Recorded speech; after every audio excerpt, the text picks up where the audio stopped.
Clinton happens, this, it's almost like taking, I don't know, some mold and putting it in like a damp area as it grows in terms of Gingrich. And this becomes just a massive machine. Bush wins. I mean, not the popular vote, but the popular one on the Republican Supreme Court. And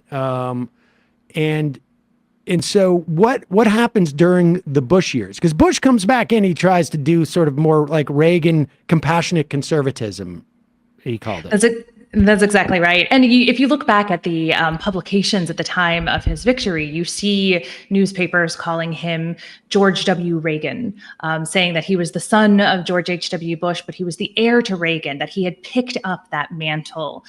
Even though, again, like he wasn't building consensus through conservatism, but he was open to immigration reform. He was focused at times on education. And even with his foreign policy after 9/11, this idea that he was forged in the fires of this ideological conflict and that he would lead the nation forward with toughness through it. So that kind of Reagan-esque, all of those sort of mythologies about Reagan begin to adhere to him, along with the massive tax cuts that he passes through in his first year. And what do you see by the end of the Bush administration? You see the global financial collapse. You see the cost of deregulation and those massive tax cuts. You see Hurricane Katrina, and the idea that I'm from the government and I'm here to help is actually kind of a good thing and not the scariest words in the English language.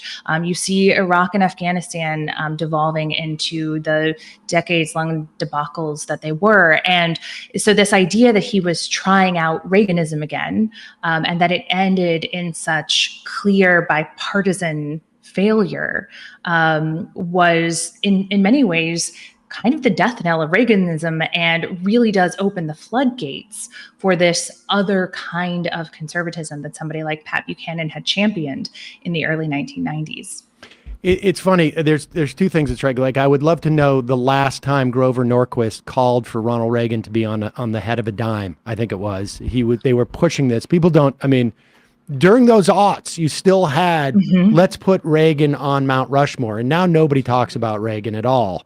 But I do. There were two things that strike me. That Bush came in with a more Buchanan-like policy, or at least stance. No nation building. And then that changed on 9/11. And I think, Cheney certainly had a different ideas going into that. But I was at the 2004 convention as on Radio Row, and some guy saddled up next to me, didn't know, anything about Air America, who I was with at the time, just assumed we were right wingers, because why else would we be on radio? And he came up to me and he goes, like, this crew of Bush people, they're all Jews. Now, I'm a Buchanan type of person. And I was like, came up to you and said yeah. that? And I said, I got news for you. I'm a Jew type of person. But I was really struck on how at that time, and I remember, CPAC at that time, where people like George Bush is not conservative enough. And they were mad about Harriet Miers. They were really worried that Bush was going to put a suitor on there. They were going to sort of play the game with abortion and never deliver. And that seemed to sort of like rekindle. I just remember college students at CPAC just, getting really angry about George Bush. And that anger was coming from somewhere. And it seems to me it was like all the Gen Xers who grew up under Reagan and saw like a specific element of Reagan gave that to their kids on the right. And it created these sort of like Alex P. Keaton monsters, essentially. Very much so. And I think that you're right that discontent was there. It was, remember the sort of anti-Muslim movement that was so rampant on the right during the Bush years, even as George W. Bush was calling for more compassion, calling for people to be good to their Muslim neighbors, setting that aside from the actual policies that he had. There was this very intense anti-Muslim movement. You talked about CPAC. There was a lot of debate over whether Pamela Geller would be allowed there or not, and some divisions that were happening there. You see Bush push for immigration reform, and his administration had not realize the level of antipathy toward that, the level of anger over the idea that you would have immigration reform and a path to citizenship. So the Bush administration doesn't really see this right-wing backlash coming, but it is there throughout his presidency. And you see, for instance, in 2008, when Ron Paul runs for president, Richard Spencer and a bunch of these paleo-libertarians and people who will be leaders for a brief while in what would call itself the alt-right, they're all ready to seize that moment of the post-Bush moment and the unpopularity of the Republican establishment and put forward what they see as a different, truer type of conservatism that can be more open and honest about things like Jewish people and Black people, and they are ready to lean into that moment. And you write about not just Limbaugh, but you write about like Ann Coulter and Dinesh D'Souza, who actually dated in college, I think, at Dartmouth. Laura Ingraham, who I think also came from. I mean, Dartmouth was really turning them out at that time.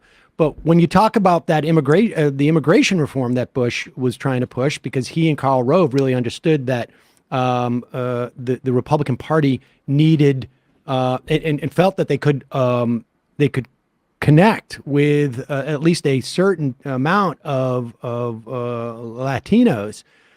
It was like guys like Ingram and Mark Levin and sort of all of that crew that really killed immigration reform. And it was amazing to me that the Bush administration did not realize or was not doing.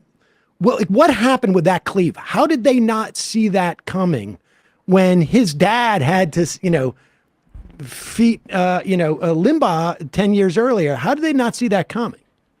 I think in part they just weren't tapped in to the Republican base. They didn't take seriously conservative media. And Bush had that moment of such intense high popularity. And then he had won re-election. He finally won his majority. And there was this sense that the right was just going to be on his side. And they weren't paying attention to alternative media. They weren't reading blogs, which in the Bush era was where a lot of this discontent was being made visible. They weren't really listening. They were talking to conservative talk radio hosts, but they were mostly talking to people like Limbaugh. And it's not until they start to lose Laura Ingraham and Sean Hannity that they invite them to the White House and try to win them back. But they're just not paying close enough attention because I think they took for granted that Bush would have this continued support. And it really is only in 2005 with the Harriet Miers scandal, 2006 when the Republicans lose both houses of Congress, that you really see that backlash start to crystallize and become even more visible because Bush has lost so much power and isn't able to run for election again. So there's no need to support him anymore. But I think by and large, everything that I've seen is that they weren't keeping tabs on the base of their party.